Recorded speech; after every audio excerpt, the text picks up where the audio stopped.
Good afternoon to all of our viewers and welcome to today's edition of NMH at 1. My name is Priska Anyolo and thank you so much for joining us.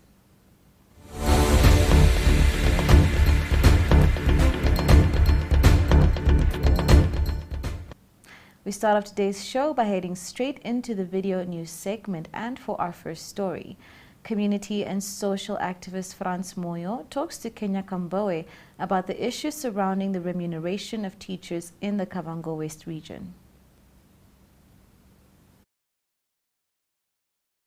Moyo, I've seen you have expressed some concern over the issue of how teachers in Kavango West are remunerated. Can you just briefly tell us what's happening there? What is simply happening is these are graduated teachers who graduated in 2021. That is in April. They are, let's say they are underpaid. They are rated as a grade 12 students.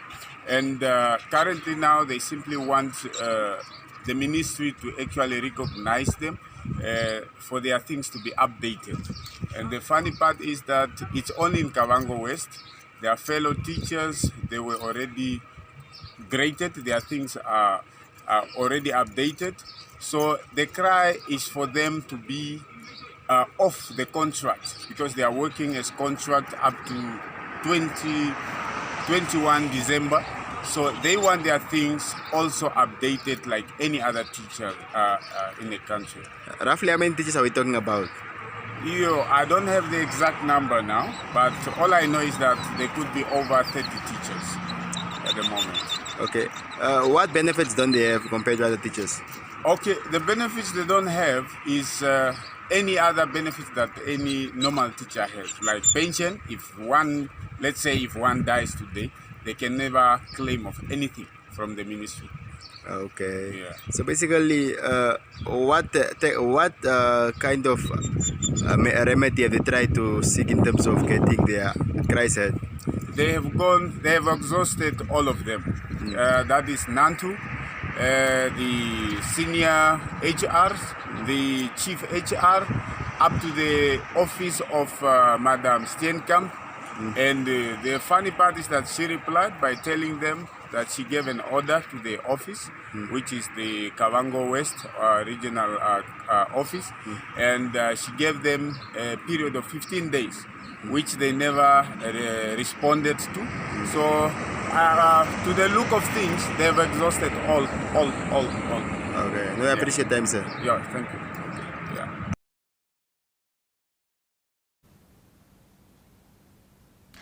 15-year-old track athlete Lina Nanele left to Serbia today to participate at the International School Sports Federation World Games taking place in Serbia. Here, Irongo Governor Neville Andre encourages the young athlete. Out Kauri was there.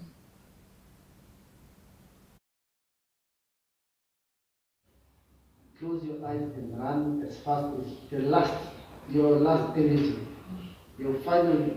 Every race must be your final energy. So take out all your energy and just close your eyes and think about how everybody was inspired and happy when Marcelini and Goma reached the finals of the Olympics. And that must motivate you. Foibe Kapofi, camp manager of Dolomite Camp in Etosha, says the different specials launched by NWR has been well received by locals that have managed to keep them afloat. Tunohole Mungoba was there.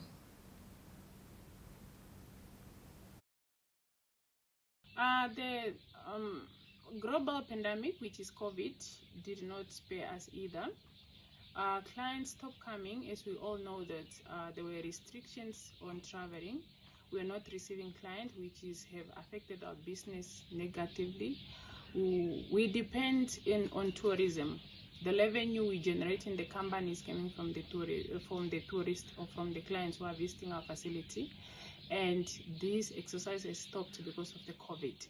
So as a company, we have come up with specials to attract our domestic tourists, and they have responded positively to what we throw at them. We really want to thank them because they have kept us afloat. They have kept Endeavour going. Even though we were not getting enough to run this company, we really appreciate their effort and them investing in NWR. That's what keeps us going. One of the things really, I want to commend our leaders.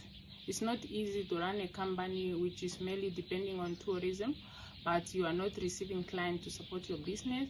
But they have kept our job. They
And now for your usual COVID-19 update. Last week, Namibia saw a further decline in first vaccinations administered against COVID-19, and after a large part of a backlog have been caught up, second vaccinations are also decreasing. By Sunday, about 9 in 100 Namibians have received a first dose of vaccine. Of these, more than 220,000 individuals, 58% have completed their follow-up visits for a second dose. 1 in 20 people are fully vaccinated. A total of 24,201 vaccinations were done last week, compared to 24,337 the week before, which, however, included a public holiday. Further downward trends were seen in all regions, with the exception of Kunene, Ohangwena, Omusati, and Omaheke. In Windhoek, only about 1,000 vaccinations are now done per day. The Hardap region has the best figures. Of this region's 195,000 inhabitants, 15% have received a first vaccination. Khomas region is in second place with almost 13% of 480,000 people vaccinated with a first dose. 6 regions are behind the national average.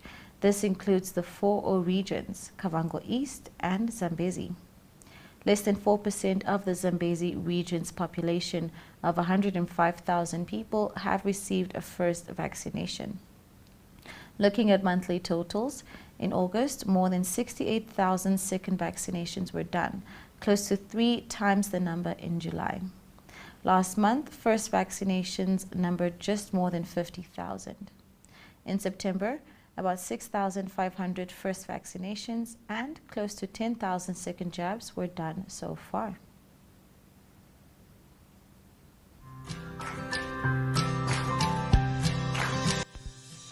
Windhoek Express, the capital's online community newspaper, hosts its first garage market at the end of the month, and any small or medium enterprise is welcome to come and sell their beautiful craft then, while at the same time supporting Dagbreek School. There will also be a variety of previously loved cars on sale. Don't delay. Book your spot today.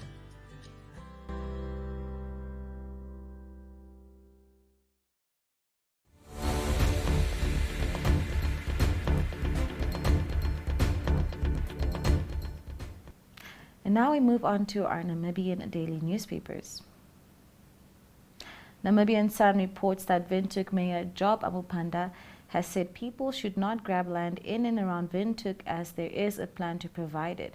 As an activist of the affirmative repositioning movement, Amupanda has previously advocated for land grabs, but yesterday said this was necessary at that time as Windhoek had no plan in place to rectify the situation.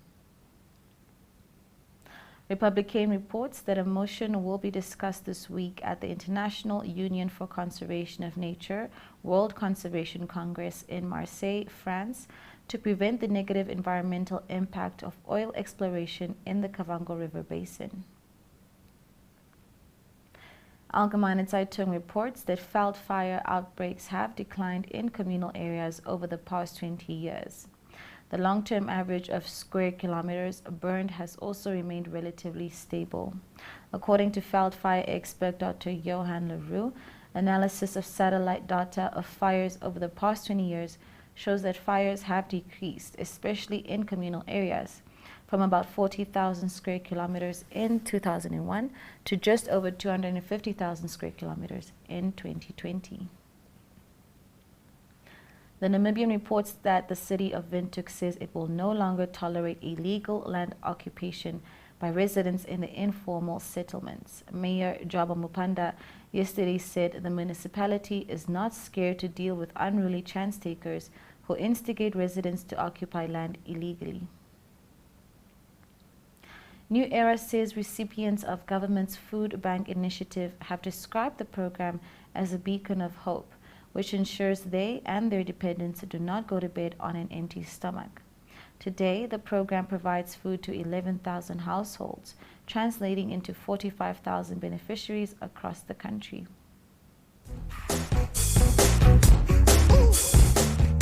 Come on now. Say hey.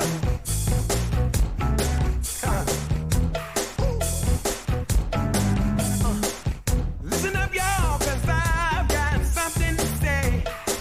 Hey, hey. Well, you better get ready, 'cause you know I came to play. Hey, hey, I'm tired of sitting around. It's time to wake up this time.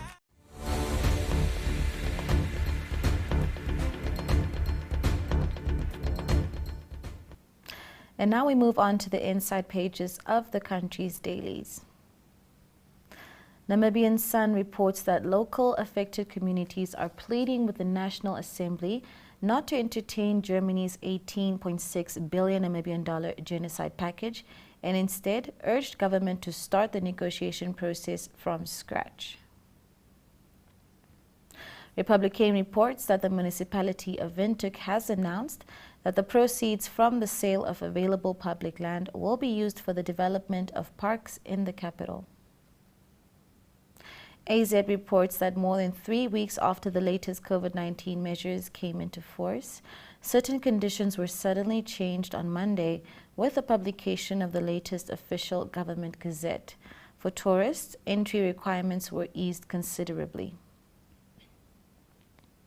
The Namibian reports that funeral undertakers around the country say the Social Security Commission owes them more than $2 million Namibian in funeral claims. New Era reports that one of the key figures in the Fishrot scandal, Tamson Hatukulipi, has requested the High Court to disregard the affidavit of whistleblower and former Sarmeji executive Johanna Stephenson. Hatukulipi believes the prosecution has no case without the evidence of Stephenson.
That is it for today, Namibia. Thank you so much for joining us on another exciting episode of NMH at 1.